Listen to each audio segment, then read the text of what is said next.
Mambo ni mengi alafu muda ni mchache. Tumeweza kuona namna ambavyo familia ya bwana mkubwa Diamond Platnumz inapambana kuweza kumfanya bibi Zuchu aweze kuwa na amani na furaha katika maisha yake, na mara zote wamekuwa wakipambana kuweza kumfanya awe moja kati ya mtu ambaye anatamani kuweza kufikia malengo ambayo aliweza kujiwekea katika maisha, na kila mtu aliweza kusii sana hili jambo na kusema ya kwamba kiukweli Zuchu ni moja kati ya mwanamke ambaye mara zote anatamani kuweza kupata amani na furaha katika maisha yake. Haijalishi watu wamekuwa wakimzungumzia vipi, haijalishi kuna vitu gani ambavyo vimekuwa vikitokea katika maisha yake, ila alijali furaha yake na amani katika maisha yake, na hicho ndio kitu cha msingi sana kwa upande wake. Najua kuna wengi watajiuliza maswali mengi juu ya hiki ambacho kinachoendelea sasa, lakini ukweli ni kwamba Mama Dangote pamoja na familia yake imeamua kuweza kumfanyia surprise bibi Zuchu na kumfanya aonekane wa thamani zaidi katika maisha yake, na wengi wao hawakuweza kulitegemea hili kuliona kwa muda mrefu, kwa sababu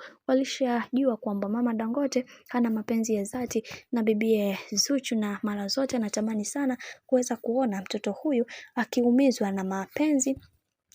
ya mtoto wake ambaye ni Diamond Platnumz. Lakini leo hii ameweza kumuunga mkono kwa kila kitu ambacho kilichoweza kutokea katika maisha yake, na kila mtu alitamani kuweza